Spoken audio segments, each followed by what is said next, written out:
rise for the platform party.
Please welcome the President of the United States, Joseph R. Biden, Jr., accompanied by United States Representative and House Majority Whip James E. Clyburn.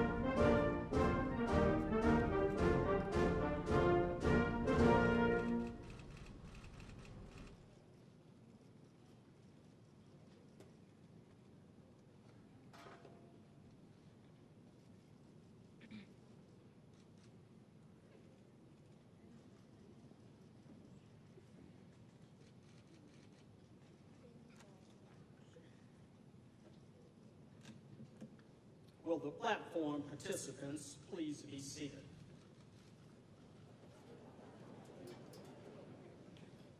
Audience, please be seated.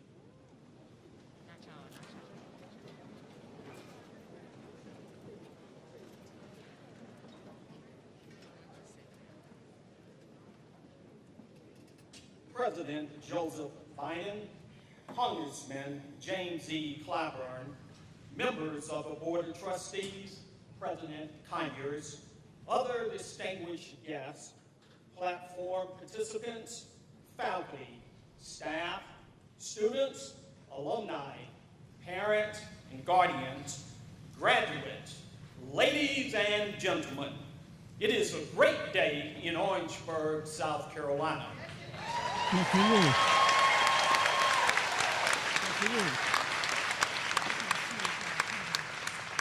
And certainly a great day at South Carolina State University.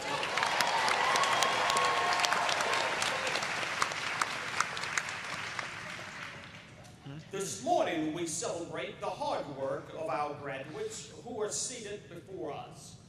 In order to maintain the dignity of this momentous occasion for our students and their families, we request that all cell phones be turned off or placed on a silent mode.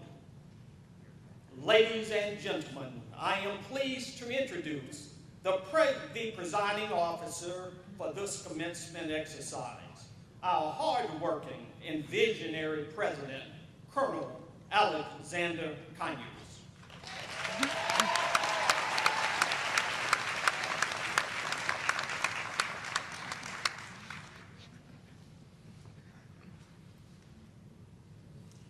Ladies and gentlemen, will you please stand for the posting of the colors and remain standing for the national anthem and the Black national anthem. Yes, yes.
Good morning, South Carolina State University, family and friends.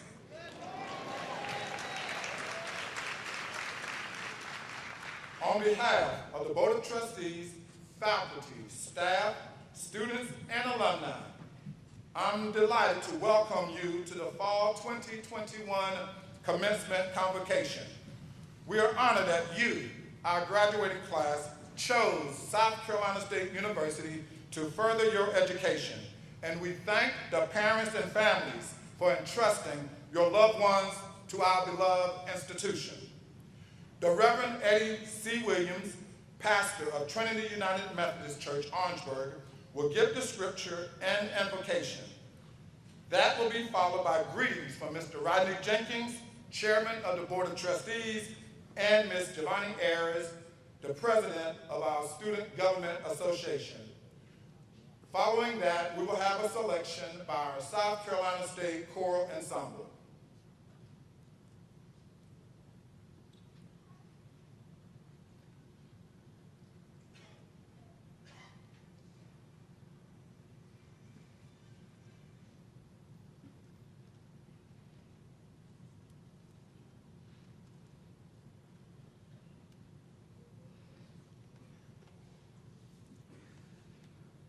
Let's pray. God of our weary years, God of our silent tears, pour out your spirit upon the President of the United States of America, his cabinet, the President of South Carolina State University, the Board of Trustees, faculty, teachers, and administrators.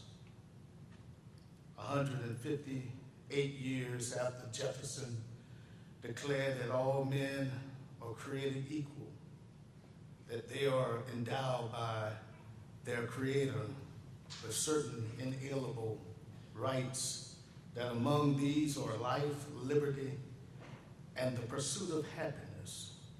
Lord, we ask that you would send forth this class to be like Moses, to address Red Sea experiences. Let them not grow weary in preparing to create a brighter horizon for the needs of humanity. Lord, grant them favor, wisdom, and strength to persevere. We come to this place with different background, diverse, but all going out to make this world better. Lord, make us to realize that education must continue beyond the halls of South Carolina State University, so that goodness must excel, and days at South Carolina State University are not in vain. We pray this day in your name, for it is in the name of your Son, Jesus the Christ, we pray.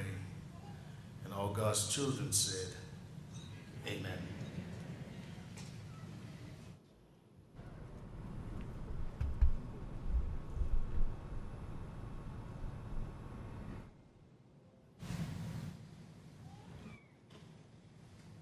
Good morning with bulldog tenacity.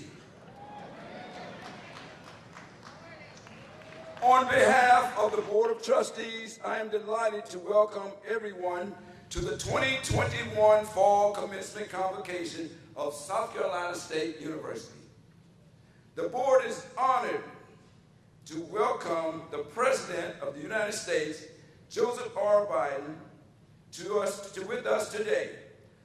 Mr. President, your presence here today is historical for our beloved university. So thank you. Also,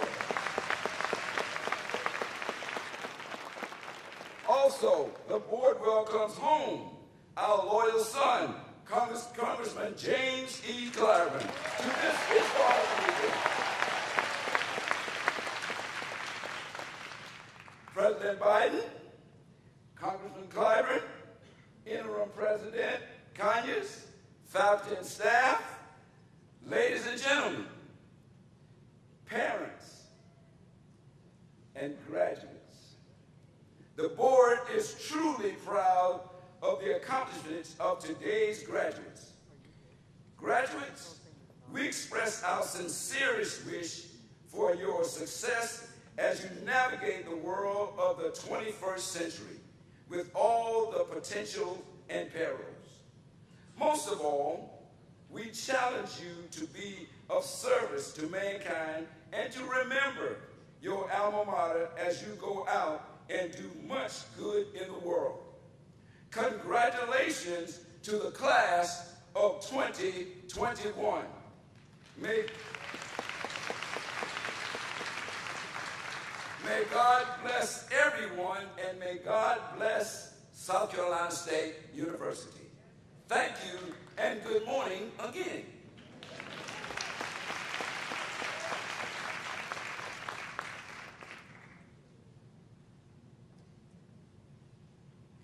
Good morning, Bulldogs. Greetings to President Biden, Congressman Clyburn, elected officials, the Board of Trustee members, Interim President and Lady Conyers, faculty, staff, and most importantly, the reason we are here today, the fall class of 2021.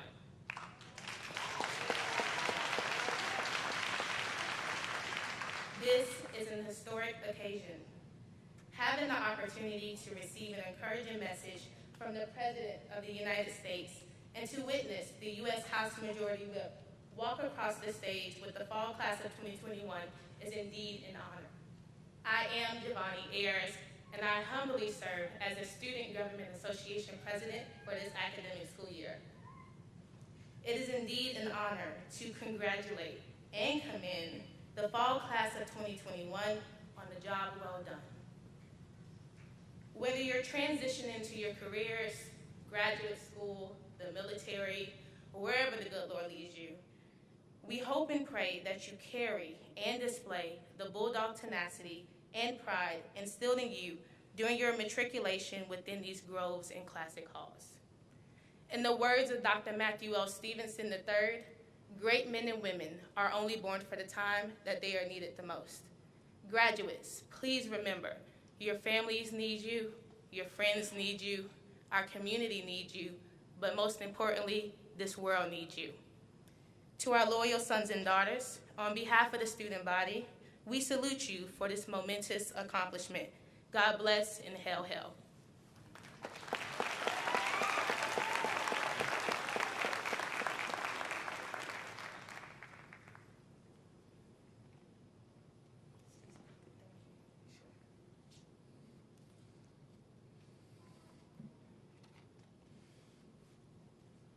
Thank you to the Corps Ensemble.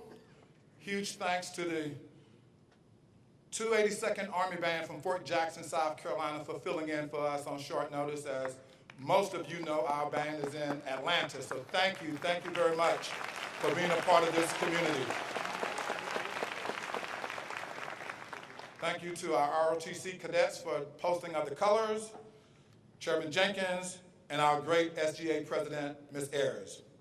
At this time, it is my honor and privilege to ask the Honorable Congressman James E. Clyburn to introduce South Carolina State University's Fall 2021 Commencement Speaker.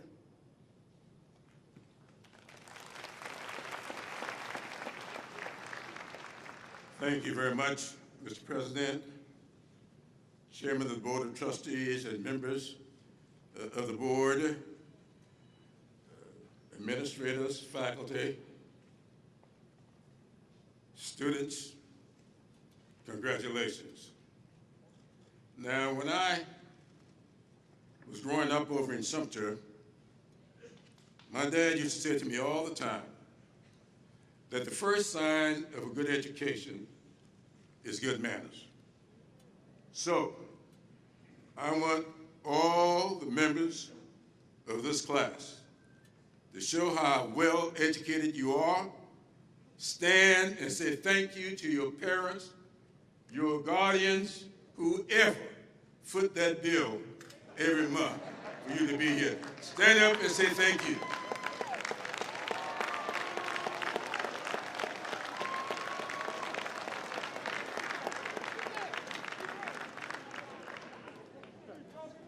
Secondly, I want to say to the graduates here today that when you start out on your life's journey,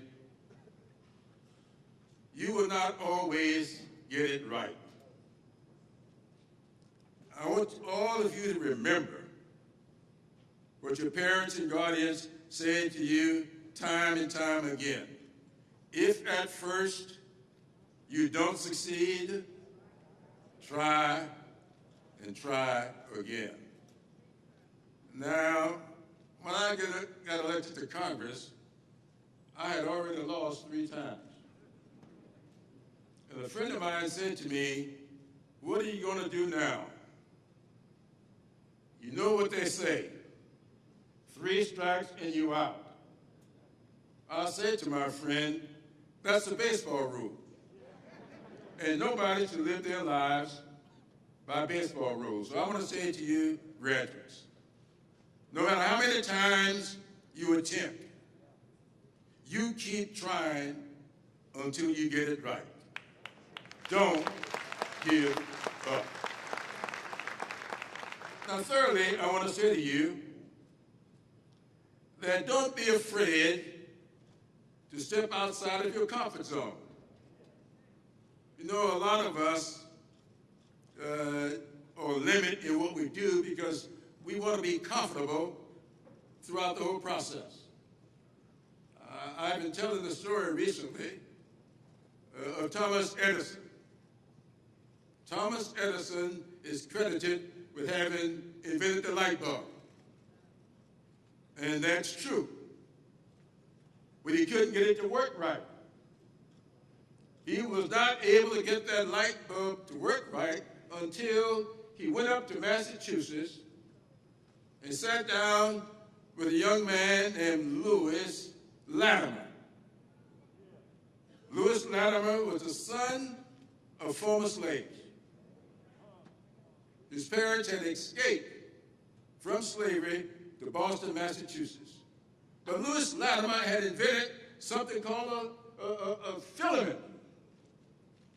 And someone said to Thomas Edison, said, you know, you might be able to get that light bulb to work right if you get outside of your comfort zone, go up to Massachusetts and sit down with this black guy named Louis Latimer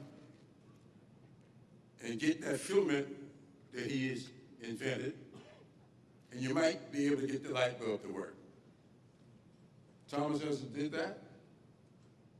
Both he and Louis Latimer got outside their comfort zones, and they have lit the world. So I want to say to each and every one of you, I matriculated here 64 years ago, this past September. Also in that class was my late wife, who came to this campus in a pickup truck. Her family didn't own the car. She had a footlocker on the bed of that pickup truck. And she came to this campus from a little 22-acre farm in Berkeley County. I don't know what was expected of her, but I know what she did. She came across a little wayward guy from Sumter, South Carolina, and turned him into a United States Congressman. So there's no limit.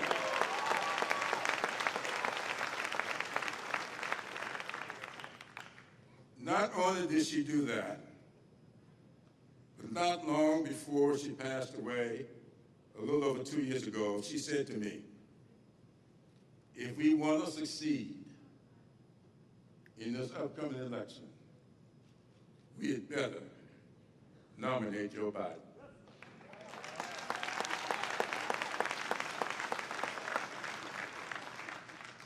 She passed away before the South Carolina primary. But what she said to me that night stayed on my mind. And when I looked among those 20-some-odd candidates running for the Democratic nomination, several of whom were very close friends of ours, I remembered what she said to me. And I followed her directions, just as I had for the 58 years that we were married. And so several weeks ago, I was sitting out having lunch with the new president. And he said to me, President Kanye said, I know the story of your having not marched. Why don't you consider coming and marching with the class of 2021 to celebrate the 60th anniversary of your having finished your coursework? I told him I would consider doing so. He said, and by the way, I would like for you to march and give the commencement address. I told him I would look into it. But I had something else in mind. And I went to my friend, Cedric Richmond, who is here today, with whom I served in Congress, and I told Cedric, I said, Cedric, I'm going to be marching the class of 2021 to get my diploma, which I never got. Now, I want you to help me get the speaker for the commencement. I didn't tell him that I had already agreed to do it. I said, I think it would be great for me to get my degree from the President of the United States, Joe Biden.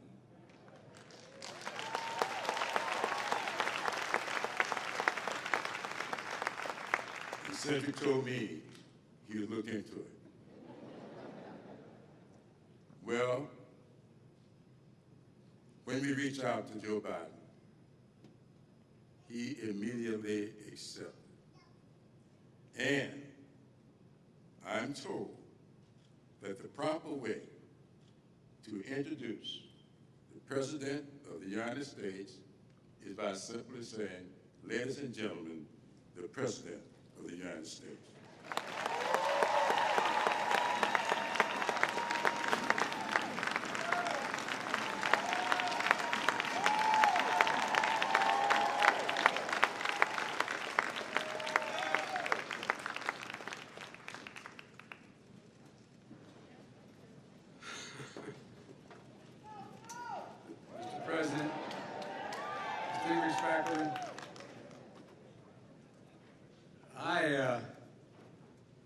I learned a long time ago that if you wanted to get anything done with Jim, you went to his wife. All kidding aside, the story Jim tells is absolutely accurate. I got what we call in my old neighborhood in Claymont, Delaware, I got shellacked in the first two primaries. And I kept saying, I'm waiting to go to South Carolina. No, I mean it sincerely, because I come from a state that has the 8th largest African American population, and that's the source of all my support in Delaware, for real. And I got down here, and things were moving pretty slow. And I remember Miss Emily saying to me, and I heard her say it to Jim, we should be for Biden. And she's an incredible woman. I'll speak about her a little bit. But, you know, not only did we win, I think we won every single district. And I just want you to know it matters. And Jim's saying to you, you know, if you don't succeed at first, try again. Well, a lot of you have already figured out that you can do anything you want to do if you set your mind to it. But one of the things that most people don't focus on anymore is there an awful lot of people like Jim, like me, like Ms. Emily, like a lot of you, who no one expected to do something significant. I come from a family raised in a 3-bedroom split-level home with 4 kids, a dad, mom, and a grandpa. We were fine, don't get me wrong. We weren't up by our bootstraps, but we were, I guess, technically low middle class economically. And I used to stutter really badly. And stuttering is the only thing everybody can still laugh like hell at, but it's devastating to a stutterer. If you ever saw the King's Speech, it's worth seeing. And I had trouble talking until I was well into high school. And but I was convinced that my mother would say, never bend, never bow, never kneel, never give up. Just get up. Just get up. And that's one of the things I like so much about HBCUs, which I've been part of for a long, long time. The reason I got elected in 1972 was because of an HBCU called Delaware State University. They organized for me.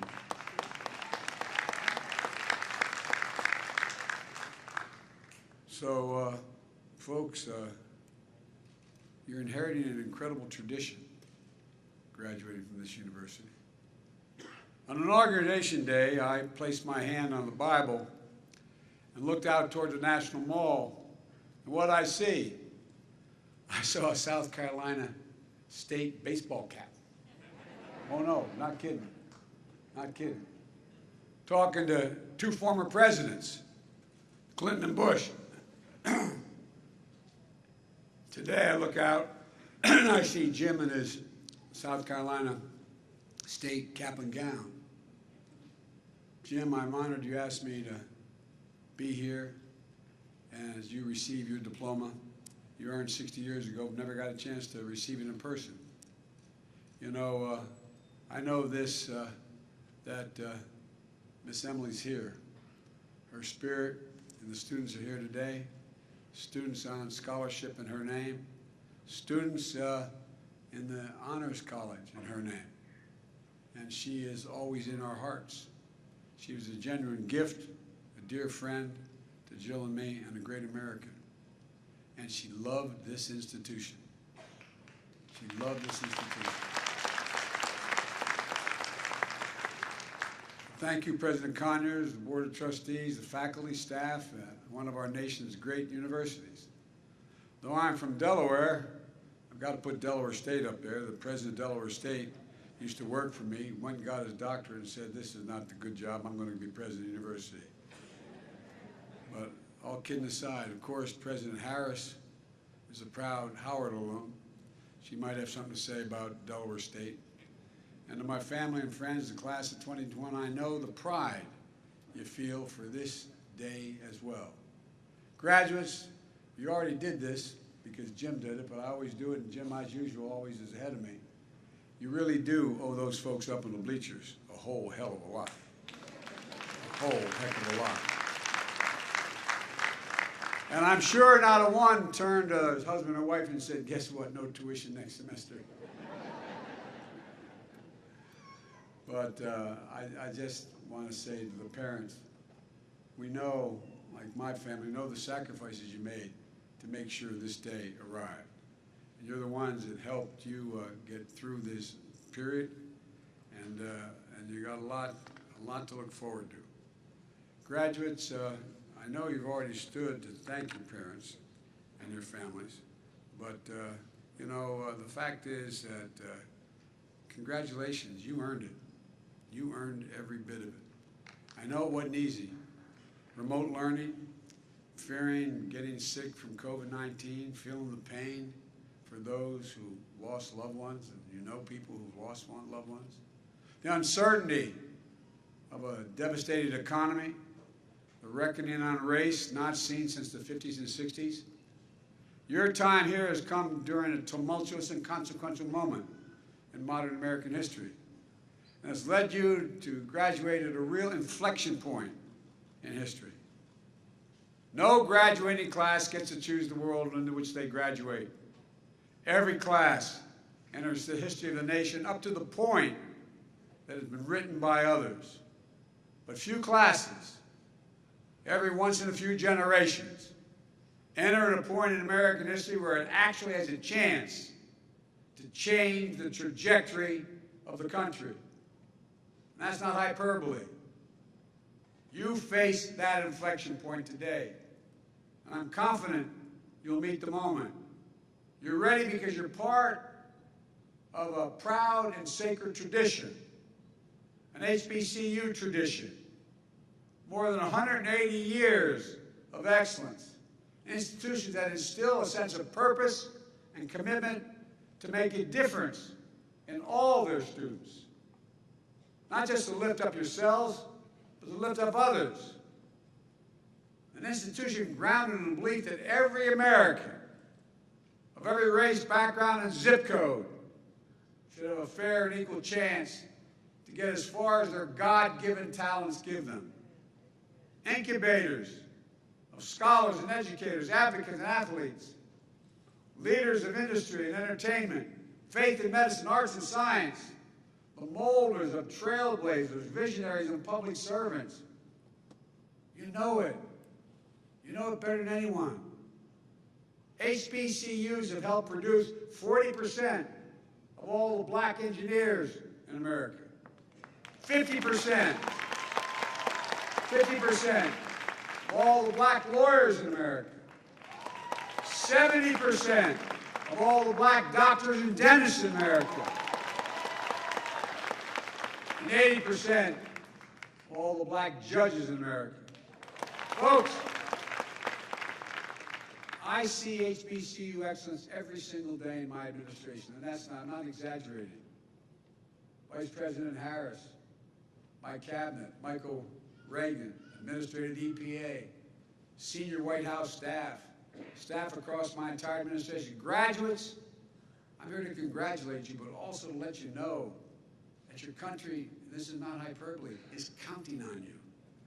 They're counting on you to change, to turn the dial at a moment we have a chance to do it.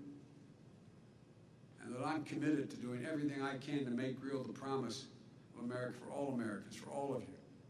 That's why my administration has delivered $5 billion so far to HBCUs just this year.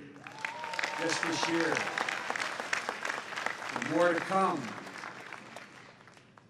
Because there's nothing you're unable to do if you have the product. If you have the laboratories, if you have, well, a lot of these HBCUs aren't endowed like these other universities. For South Carolina State, it helped. It helped clear the balances of more than 2,500 students in student debt.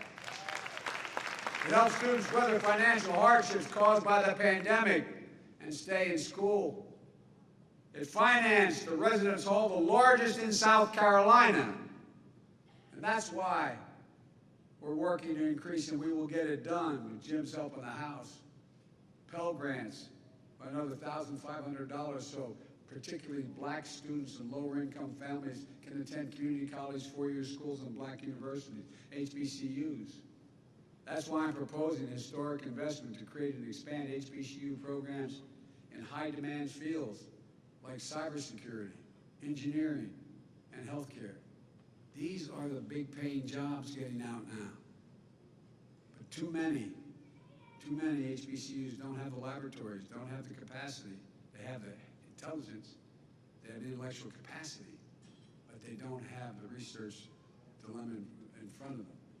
We're going to create new research and development labs to prepare students for jobs in the future and establish HBCU research hubs all across this nation.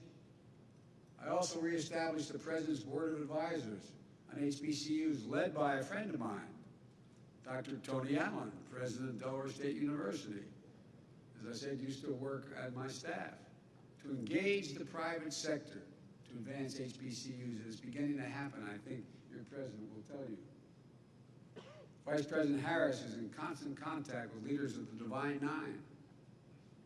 I signed an executive order to advance HBCU excellence across the administration in everything from policies to funding.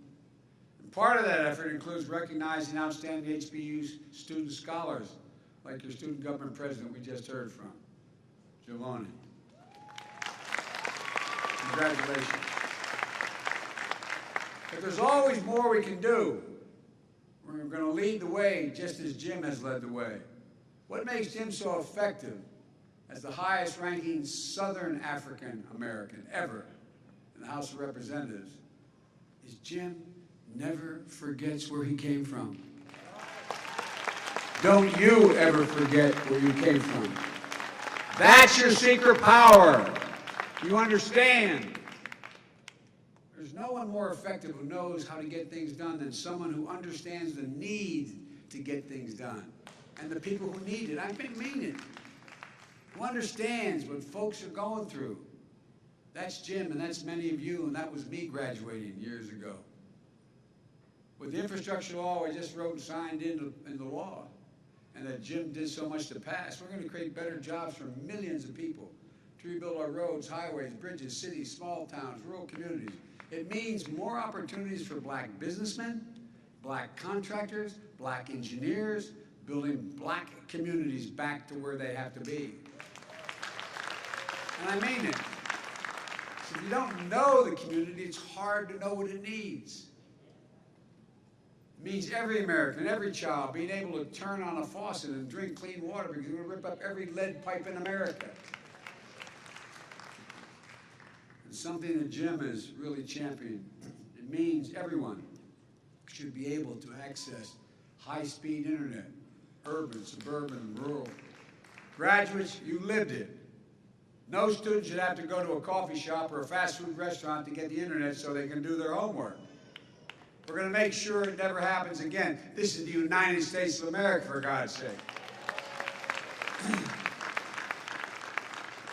And in criminal justice reform, we need it from top to bottom. I believe we need judges who understand the experience of the people where they come from. That's why I'm proud I appointed more black women to the federal bench and the circuit courts, and more former public defenders to the bench than any administration in American history. The previous record was 3 black women in 8 years. We've confirmed 4 in less than 8 months, and there's more we can do. There will be lawyers and judges who will be in charge, who understand real people and the needs of people.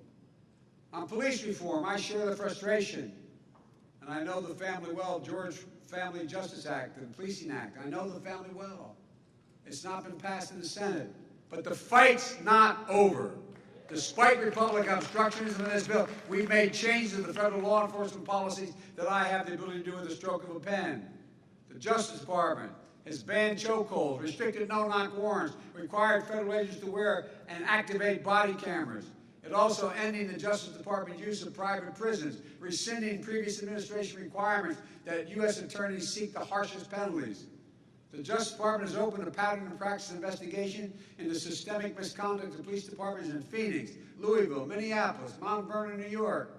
But we're just getting started. This administration is going to continue to fight for meaningful police reform in Congress and through additional executive actions.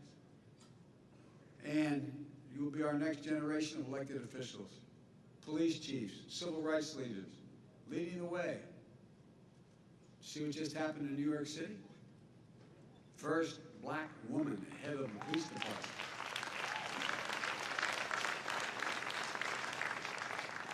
My American Rescue Plan was passed right after historic investment in community policing and violence intervention programs that are shown to reduce violent crime as much as 60%. We don't have to spend less money, we have to spend more money on police to give them the kind of help they genuinely need. Why is a police officer showing up to the suicide threat, someone trying to jump off a building? We need more social workers there. We need more psychologists there. They need help. They're basically good people, prevent violence in the first place. We're expanding summer programs and job opportunities and other services to keep young people safe and set them up for success.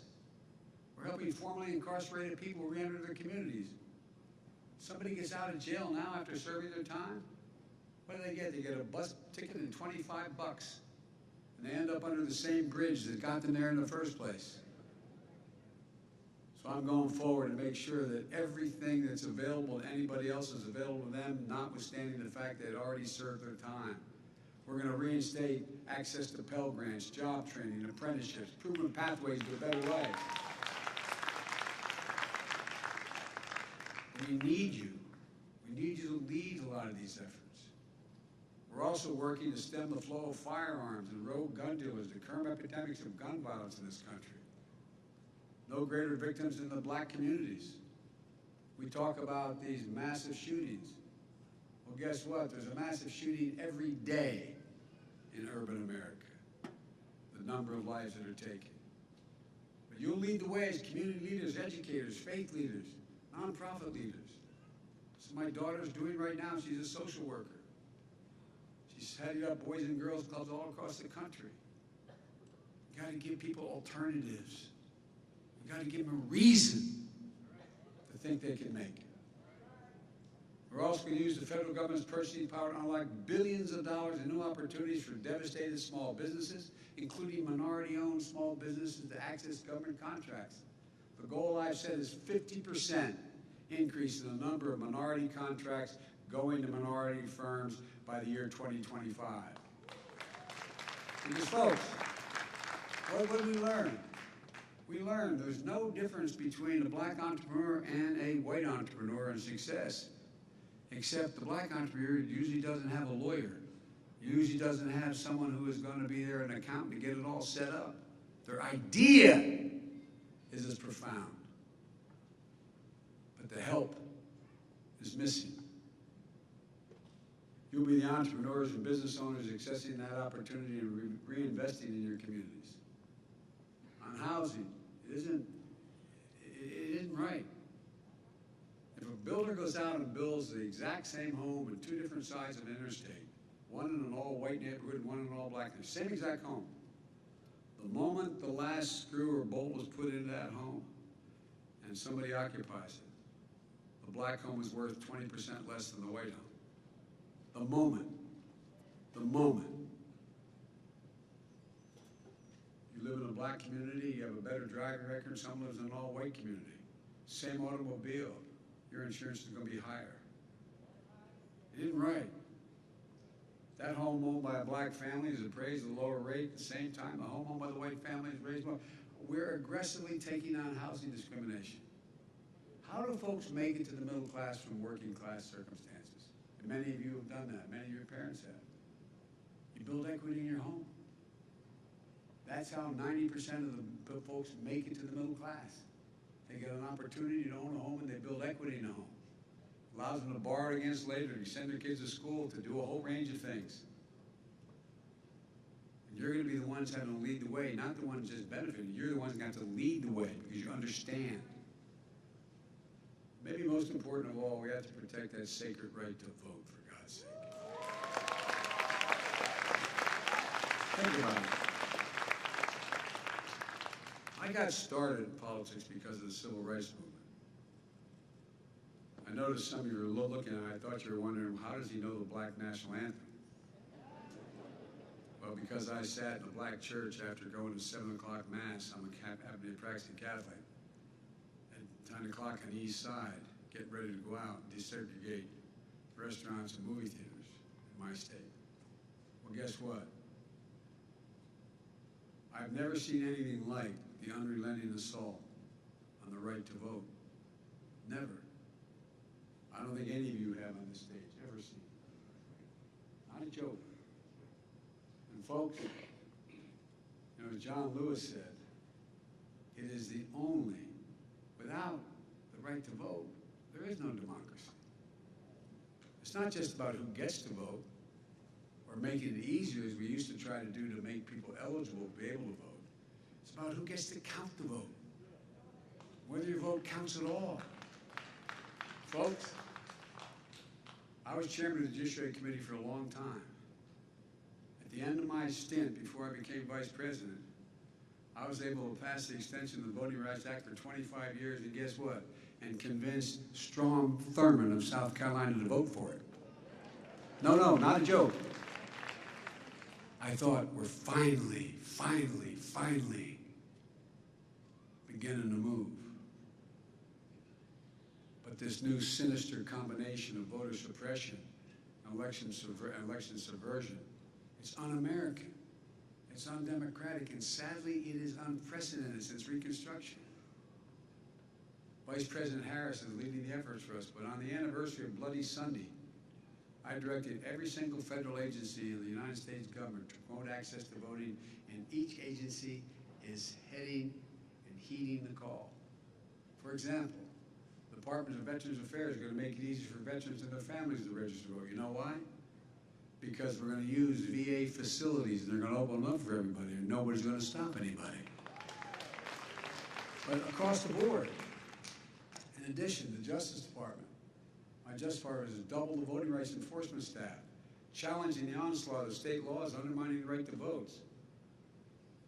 We've supported Democrats fighting for voting rights bills since day one of our administration, making sure that we have unanimous support among Democrats in the Senate, which we do. But each and every time it gets to be brought up, that other team blocks the ability even to start to discuss it. That other team. It used to be called the Republican Party. But this battle's not over. We must pass the Freedom to Vote Act and the John Lewis Voting Rights Act. We must. We're going to keep up the fight until we get it done, and you're going to keep up the fight, and we need your help badly. And finally, we continue to confront the oldest and darkest forces in this nation, hate and racism.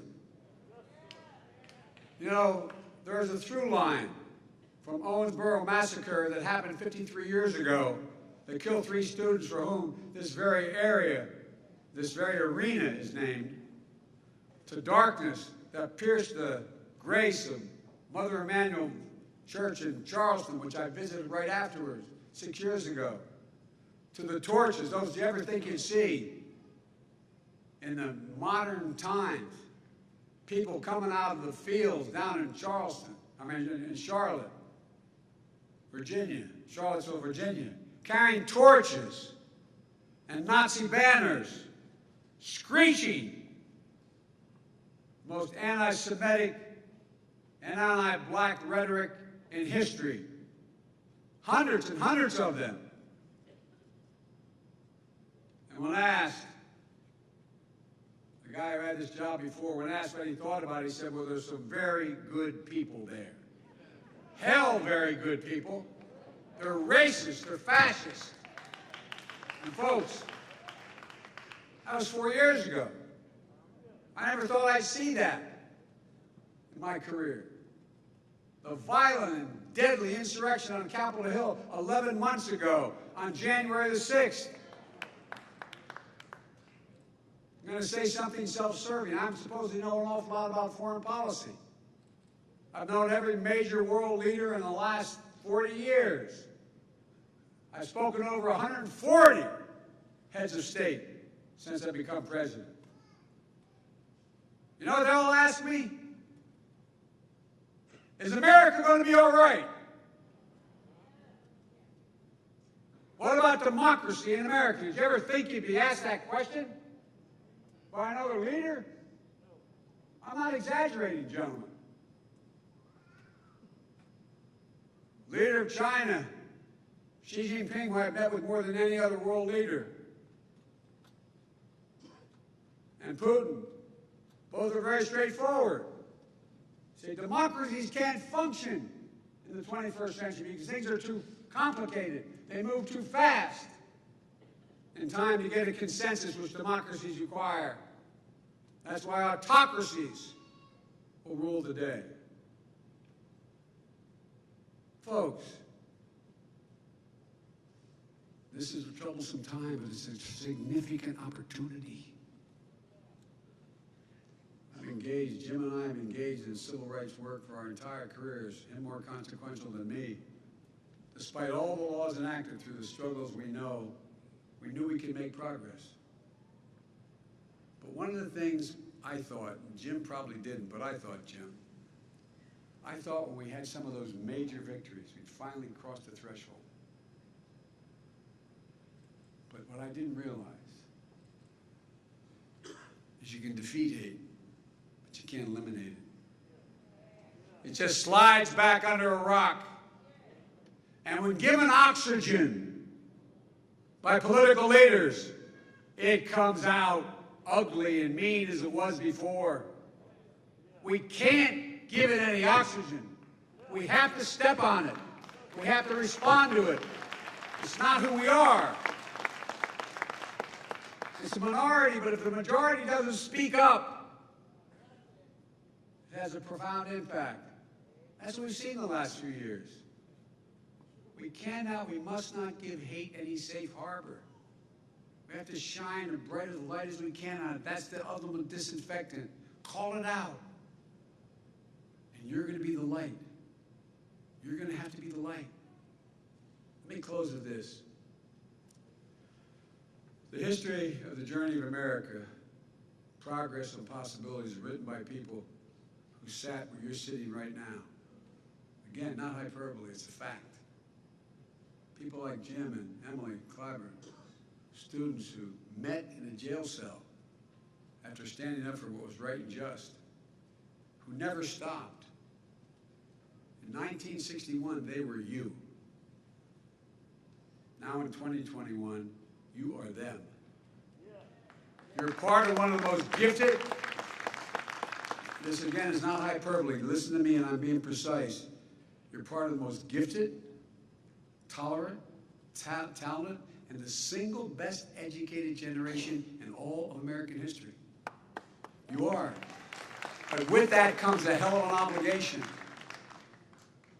You accept people as they are, black, white, Latino, Asian, Native American, gay, straight, transgender, abled and disabled. You see them as people, as fellow Americans who deserve respect and dignity. You're going to see more change in the next 10 years than we've seen in the last 50 because of the incredible change in science and technology. You're going to see us traveling commercially in the next 20 years at 12, 15,000 miles an hour.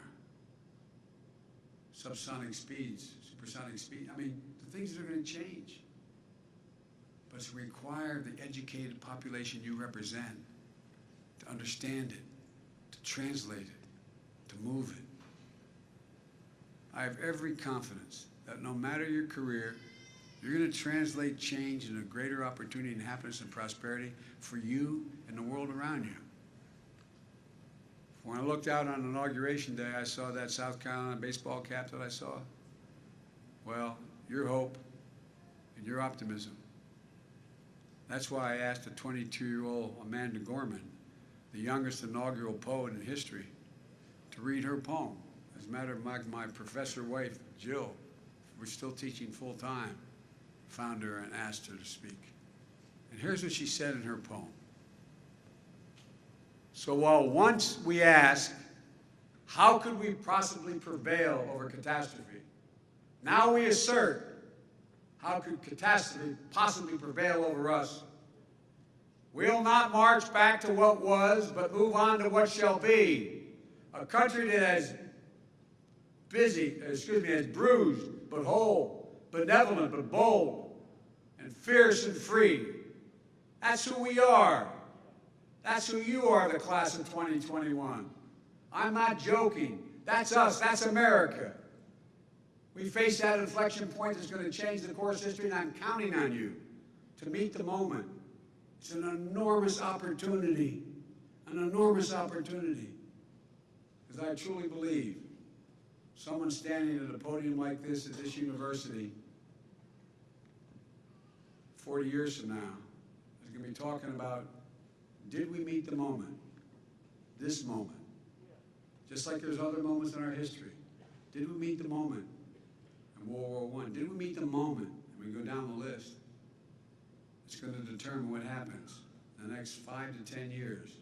It's going to determine what it's going to look like 50 years from now. I'm counting on you. I really am. I'm not kicking off the responsibility, but I'm counting on you. Congratulations to all of you. Merry Christmas and happy holidays. I say to the military, God bless you all, and may God protect our troops, fellas and ladies.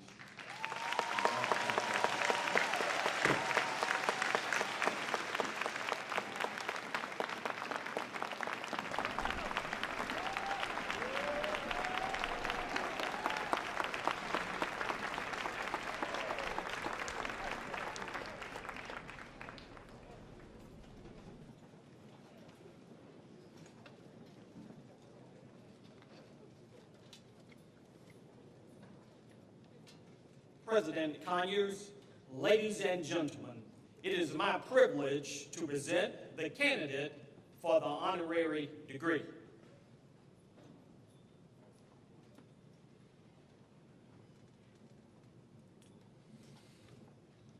Many thanks to you, President Biden, for sharing this very special occasion with South Carolina State University. Thank you for your remarks of encouragement and challenge to our graduates.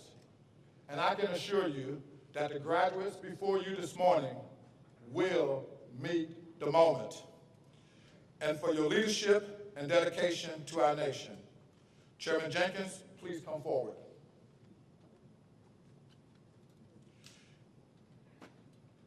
It is a great honor for the university to confer honorary doctorates upon individuals who have made significant contributions in various arenas. This morning, upon the recommendation of the Honorary Degrees Committee, the Board of Trustees has approved the 46th President of these United States, Joseph R. Biden, Jr., to receive this prestigious honor. By virtue of authority vested in me by the state of South Carolina, I hereby confer upon you the degree for which you have been recommended, the Honorary Doctor of Humane Letters, with all the rights and privileges appertaining thereof. Congressman Clyburn, please escort President Biden to the center of the stage.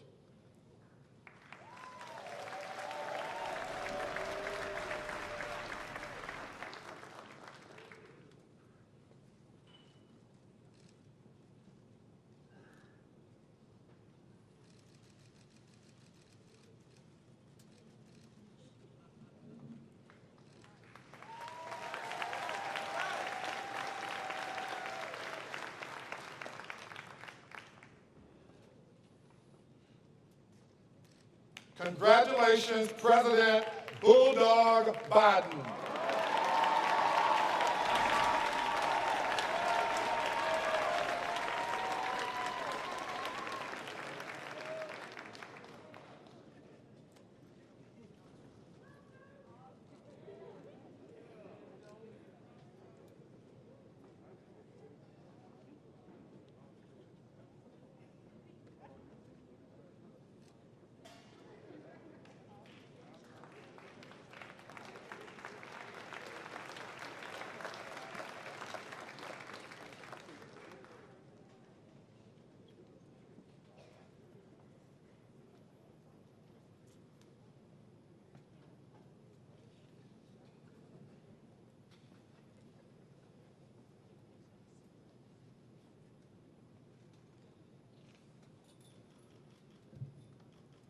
The conferring of the degrees.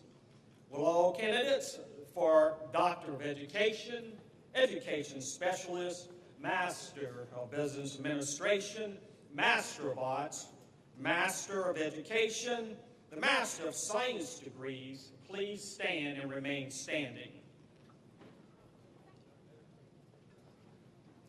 Will the candidates for the Bachelor of Arts, Bachelor of Science, Bachelor of Social Work degrees also stand?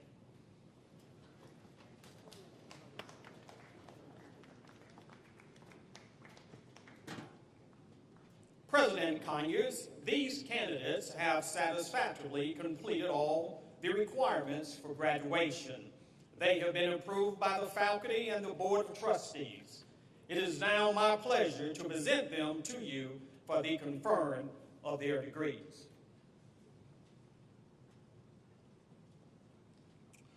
By the virtue of authority vested in me by the state of South Carolina and the Board of Trustees, I hereby confer upon each of you the degree for which you have been recommended, with all the rights and privileges appertaining thereto.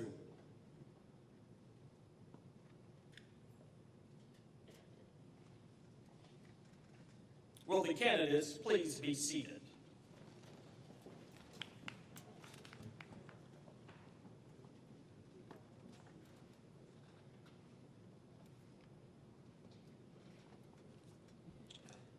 Today is a special day in the history of South Carolina State University. I'm pleased to recognize our ceremonial graduate, our very own James E. Clyburn. In 1961, Congressman Clyburn earned a Bachelor of Science degree in history from South Carolina State University.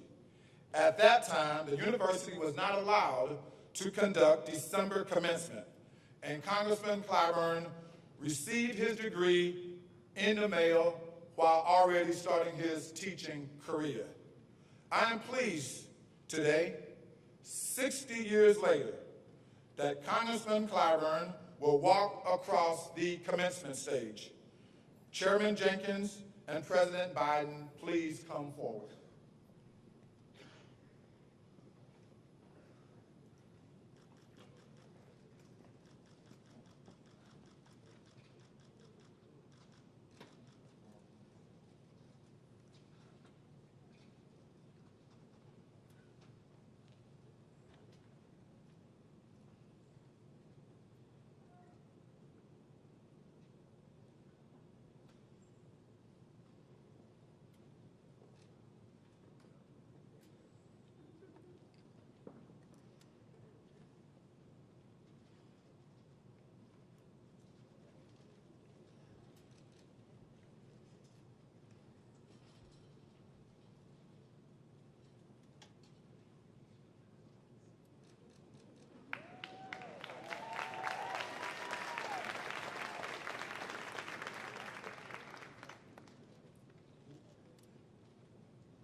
Bachelor of Science, History, James E. Clyburn. Summa Magna Congressional Cum Laude.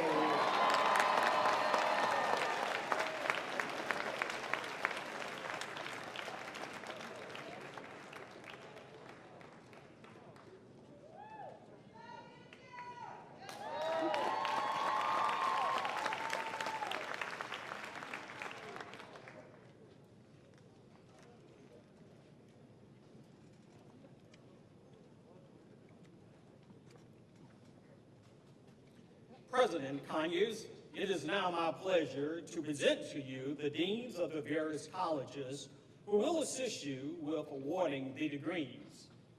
Deans, please stand when your names are called.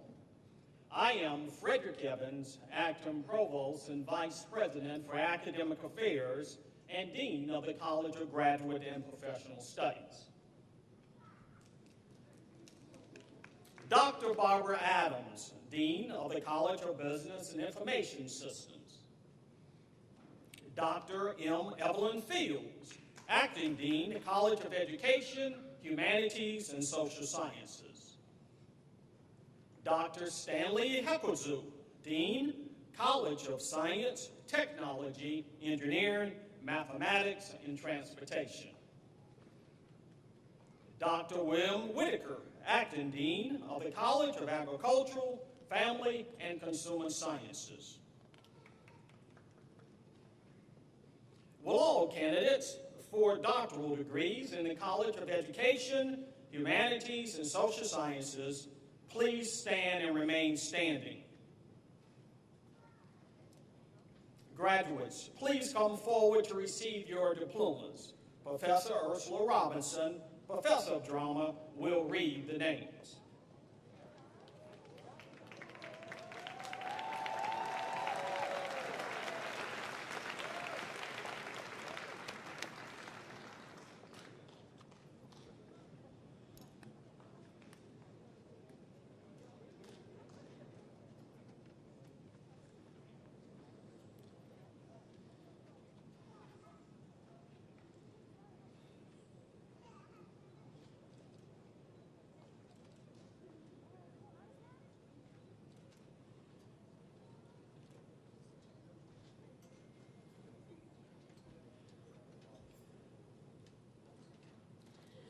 Doctor of Education, Monique Clarissa Armstrong. Advisor, Dr. Inkate Inject.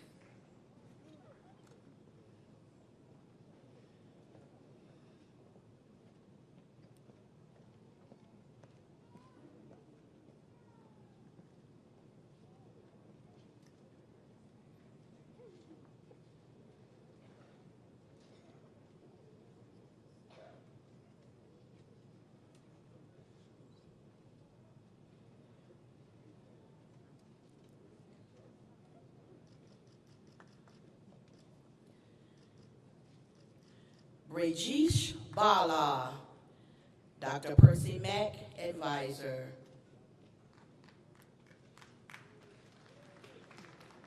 Stephanie Harrison, Dr. Michael Boatwright, Advisor.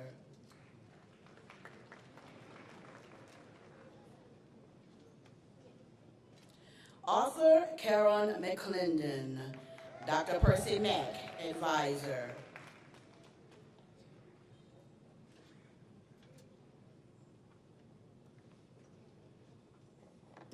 Shanita Dawn Shaw Moore, Dr. Louise Allen, Advisor.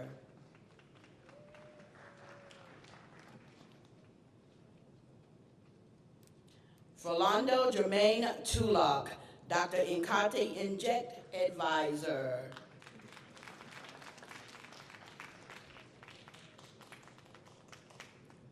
Kendra G. Waring, Dr. Louise Allen, Advisor.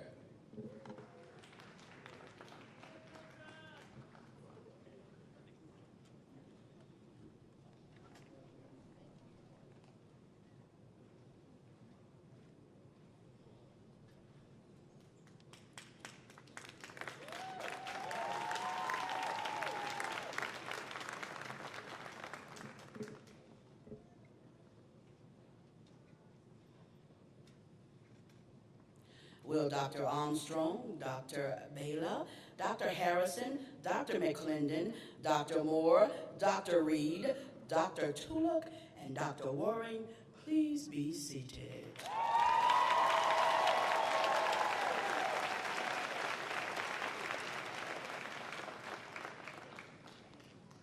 Will all candidates for educational specialists and master's degrees in the College of Graduate and Professional Studies, the College of Education, Humanities and Social Sciences, the College of Business and Information Systems, the College of Science and Mathematics, Engineering, Technology and Transportation, please stand and remain standing. Graduates, please come forward to receive your diplomas.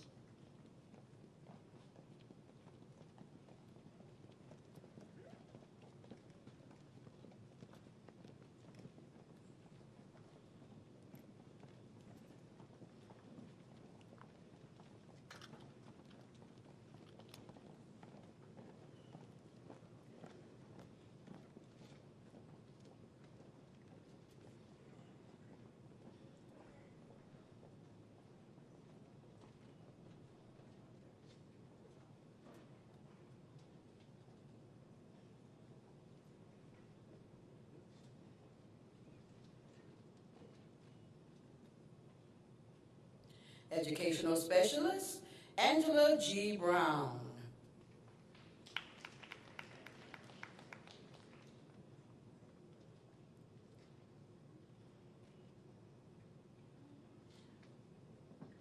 Master of Arts, Rehabilitation Counseling, Shonda L. Williams Robinson.